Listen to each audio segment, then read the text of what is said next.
எல்லாருக்கும் வணக்கம். நேத்திக்கு நைட்டு வந்து பார்த்திங்கன்னா, ஒரு ஹார்ட் பிரேக்கிங்கான ஒரு நியூஸ் பார்த்திங்கன்னா ஸ்ப்ரெட் ஆகிட்டு இருந்தது.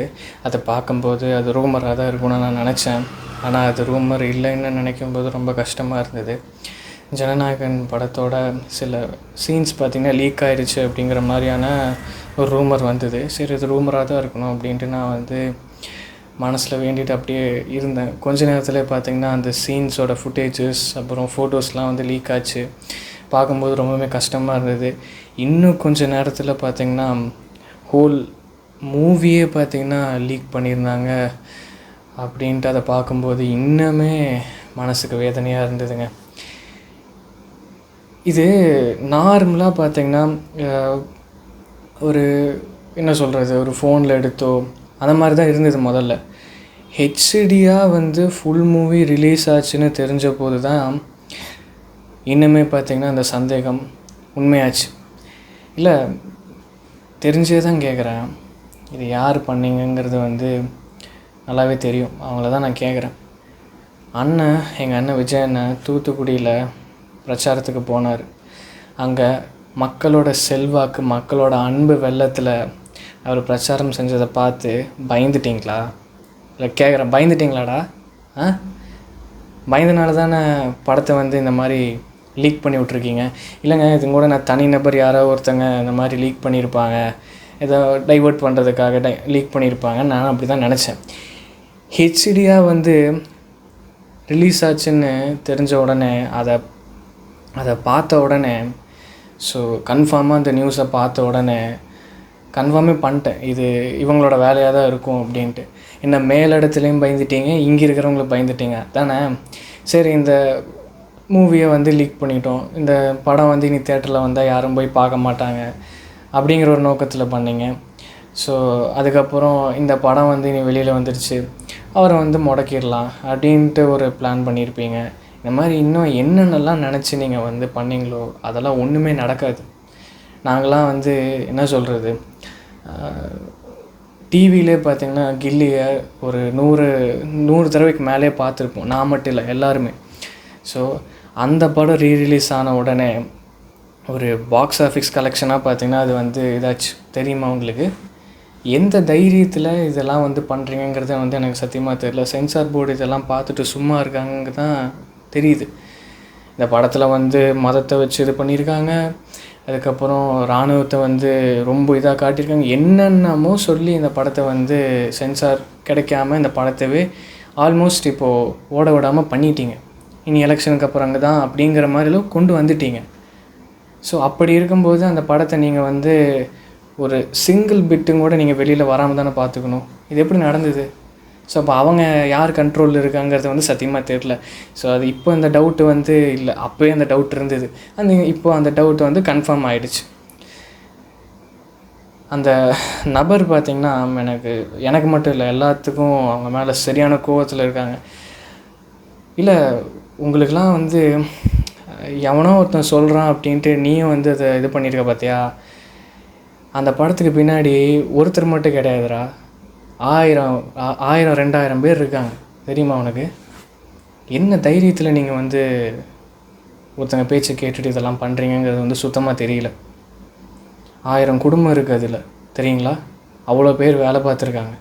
இந்த படம் ரிலீஸ் ஆச்சுன்னா நமக்கு அடுத்த படத்தில் சான்ஸ் கிடைக்குமே அப்படின்ட்டு கோ ஆக்டர்ஸ் அவ்வளோ பேர் ஒர்க் பண்ணியிருக்காங்க. அதுக்கு பின்னாடி டெக்னீஷியன்ஸ் அவ்வளோ ஒர்க் பண்ணியிருக்காங்க. இந்த படத்தில் எத்தனை பேர்த்தோட லைஃப் இருக்குதுன்னு தெரியுமா? நீங்கள் ஒரு மனுஷனை வந்து டீஃபேம் பண்ணணும், அவர் மேலே இருக்கிற நம்பிக்கையை வந்து போகணுங்கிறதுக்காக இப்படி 1000 2000 பேர்த்தோட குடும்பத்தோட வாழ்க்கையை கெடுக்கிறீங்களே. சத்தியமாக நீங்களாம் நல்லாவே இருக்க மாட்டீங்க. எவ்வளோ கஷ்டம் தெரியுமா இன்றைக்கி ஒரு சினிமா வந்து எடுக்கிறது அப்படிங்கிறது. அது எவ்வளோ ட்ரஸ்ட்டு யோசிச்சு பாருங்கள். அந்த ப்ரொடக்ஷன் ஹவுஸ் வந்து எங்கள் அண்ணன் மேலே எவ்வளோ ட்ரஸ்ட்டு வச்சு இந்த படத்தை வந்து எடுத்திருப்பாங்க. அப்படி இருந்தால் அவர் வந்து படம் சைன் பண்ணும்போது கேட்டிருக்கார், என் படத்தினாலே சும்மாவே பிரச்சனை வரும், இதை எடுக்கிறீங்களா, ஓகேவா அப்படின்லாம் கேட்டுட்டு தான் அவங்க. அப்படி இருந்தும் அந்த ப்ரொடக்ஷன் ஹவுஸ் பார்த்துக்கலாம் சார் அப்படின்ட்டு அவங்களும் கான்ஃபிடெண்ட்டாக இருந்தனால தான் அவர் இந்த ப்ராஜெக்டே பண்ணி இன்றைக்கி அந்த படங்கிறது ஸோ கம்ப்ளீட்டாக இன்றைக்கி ரெடியாகி ரிலீஸ்க்கு வெயிட் பண்ணிகிட்ருக்கு. அந்த ப்ரொடக்ஷன் ஹவுஸ் எவ்வளோ மனசு வேதனைப்பட்டிருப்பாங்க. இந்த சாபம் இதெல்லாம் அவங்கள சும்மா விடுமா? கண்டிப்பாக வந்து ஆக்ஷனுங்கிறது கண்டிப்பாக எடுக்கணும் அந்த நபர் மேலே. இதுக்கு பின்னாடி யார் இருக்கா அப்படிங்கிறத வந்து கண்டுபிடிக்கணும். இன்னைக்கு கேவின் ப்ரொடக்ஷன்ஸ் பப்ளிக்காக ஒரு நோட்டீஸ் பார்த்தீங்கன்னா விட்டுருக்காங்க. அதில் என்ன சொல்லியிருக்காங்க அப்படின்னா, யாரும் தயவு செஞ்சு எந்த ஒரு சீன்ஸும் இல்லை எந்த ஒரு பிக்சர்ஸும் மூவி ரிலேட்டடாக லீக் ஆனது எதுவுமே சோஷியல் மீடியாவில் எந்த பிளாட்ஃபார்முமே ரிலீஸ் பண்ணாதீங்க, நீங்கள் போஸ்ட் பண்ணாதீங்க, ஸ்டோரி வைக்காதீங்க, அண்ட் அப்படியே உங்கள்கிட்ட வந்து இருந்தாலும் டெலீட் பண்ணிடுங்க அப்படின்ட்டு அவங்க சொல்லியிருக்காங்க. அப்படியே யார் வச்சுருந்தாலும் அதை வந்து யார் ஷேர் பண்ணாலும் அவங்க அக்கௌண்ட் வந்து ரிப்போர்ட் செய்யப்படும் அண்ட் அவங்க மேலே ஆக்ஷனும் பார்த்திங்கன்னா எடுக்கப்படும் அப்படிங்கிறத வந்து சொல்லியிருக்காங்க.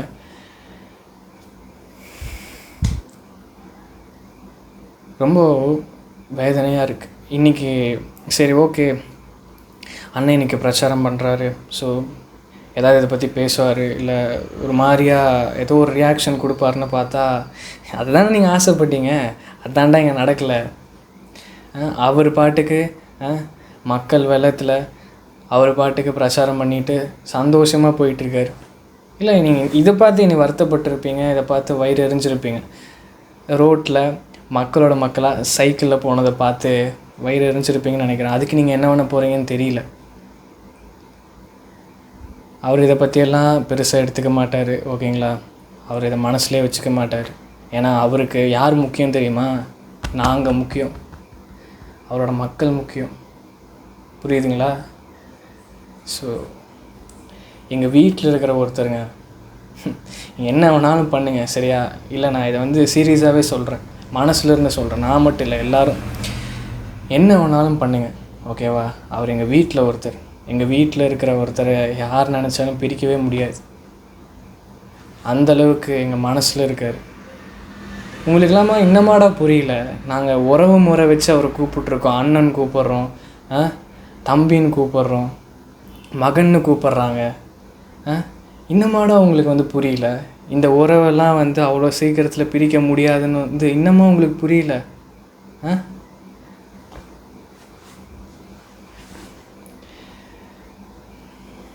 மக்களுக்கு நல்லது பண்ணணுன்னு தான்டா அவர் வந்தார். வேறு என்னடா ஆசைப்பட்டார்? வேறு என்னடா நினச்சார்? உங்களை மாதிரி என்ன 1000 கோடி 2000 கோடி 4000 கோடின்னு அடிக்கிறதுக்கடா வந்தார்? அண்டு ஓகே, இன்னொன்றுங்க, இதை அவர் வந்து இதை பற்றியெல்லாம் கண்டுக்காமல் அவர் பார்த்துக்கு ஸ்ட்ராங்காக இருக்கிறத பார்த்து சரி ஓகே இதை பற்றி நான் பேச வேண்டாம் தான் நான் நினச்சேன்.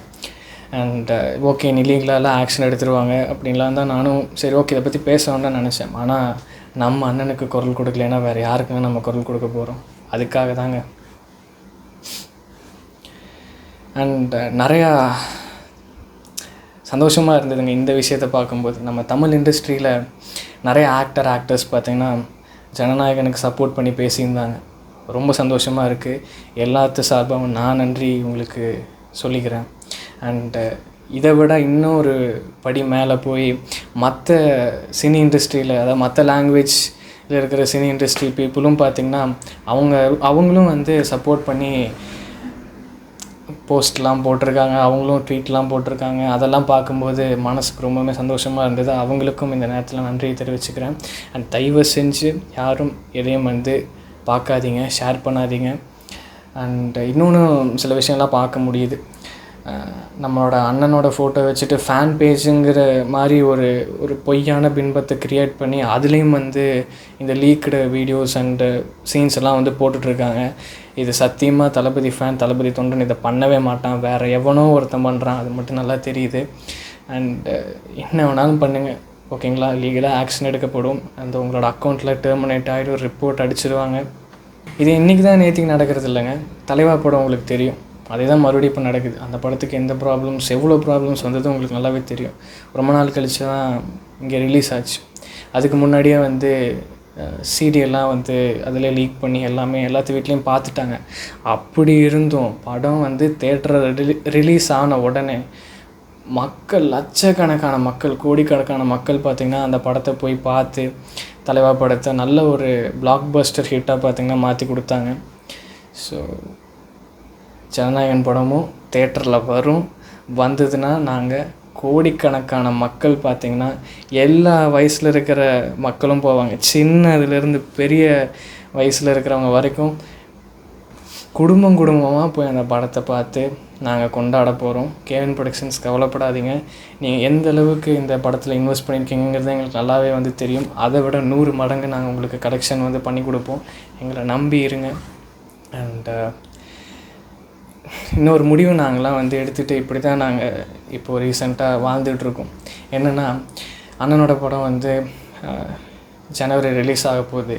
ஸோ அந்த படத்தை பார்த்துட்டு தான் மற்ற எந்த படமாக இருந்தாலும் பார்க்கணும் அப்படிங்கிற ஒரு மைண்ட் செட்டில் இருந்தோம். அண்ட் கொஞ்ச நாள் கழித்து படம் வந்து எலெக்ஷனுக்கு அப்புறம் தான் ரிலீஸ் ஆகும் அப்படின்னு தெரிஞ்ச உடனே நான் ஒரு முடிவு எடுத்தேன்.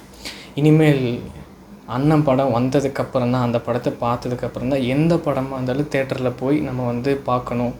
இதுதான் நம்ம விஜய் அண்ணனுக்கு பண்ணுற ஒரு நன்றி கடன், அதுதான் அவருக்கு மேலே வச்சுருக்கிற மரியாதை அப்படிங்கிற ஒரு டிசிஷன் எடுத்துகிட்டு இன்ன வரைக்கும் நான் தேட்டருக்கு போய் எந்த படமும் பார்க்கல. அண்ட் இதை நான் மட்டும் ஃபாலோ பண்ணல, எல்லோரும் இப்படி தான் இருக்காங்கிறது வந்து எனக்கு நல்லாவே வந்து தெரியும். ஸோ எங்கள் அண்ணனுக்குலாம் எதுவும் சொல்லணும்னு அவசியமே இல்லை. அவரை பார்த்து தான் நாங்கள் கற்றுக்கணும். இப்படி இவ்வளோ பிரச்சனைகளே தாங்கிக்கிட்டு எந்த அளவுக்கு ஒரு மன வலிமை உனக்கு இருக்குது அப்படிங்கிறத பார்த்து நாங்கள் தான் ஆச்சரியப்பட்டுக்கணும். நாங்கள் தான் அதை எங்கள் லைஃப்பில் அப்ளை பண்ணிக்கணும். ஸோ அவர் என்றைக்குமே ஸ்ட்ராங்காக தான் இருப்பார். மக்களே நல்லா தெளிவாக யோசிச்சுக்கோங்க. இத்தனை அவமானங்கள், இத்தனை அசிங்கங்கள், அவரோட ஃபேர்வெல் மூவிங்க இது. எப்படி கொண்டாடி அவரை அனுப்பிச்சி வைக்கணும் யோசிச்சு பாருங்கள். அவருக்கு வலிக்காத மாதிரி தான் காட்டிப்பார் வெளியில், மனசுக்குள்ளே எப்படி இருக்கும். அதுக்காக எத்தனை வருஷம் உழைச்சிருக்காரு. அவர் சொன்னார் பாருங்கள் போன மீட்டிங்கில், இந்த 30-33 வருஷமாக உங்கள் மனசில் உங்கள் வீட்டுக்குள்ளே வர்றதுக்கு நான் பட்ட பாடுருக்கேன்னு சொன்னார் பாருங்கள். வலிக்குமா வலிக்காதா அவருக்கும்? யோசிச்சு பாருங்கள். ஆனால் நமக்காக தான் களத்தில் வந்து நிற்கிறார். ஸோ உங்களுக்காகவும் தான், எனக்காகவும் தான், நம்ம எல்லாத்துக்காகவும் தான், நம்மளோட எதிர்காலத்துக்கும் தான். ஸோ சிந்திச்சு அண்ணனுக்கு ஓட்டு போடுங்க. நன்றி.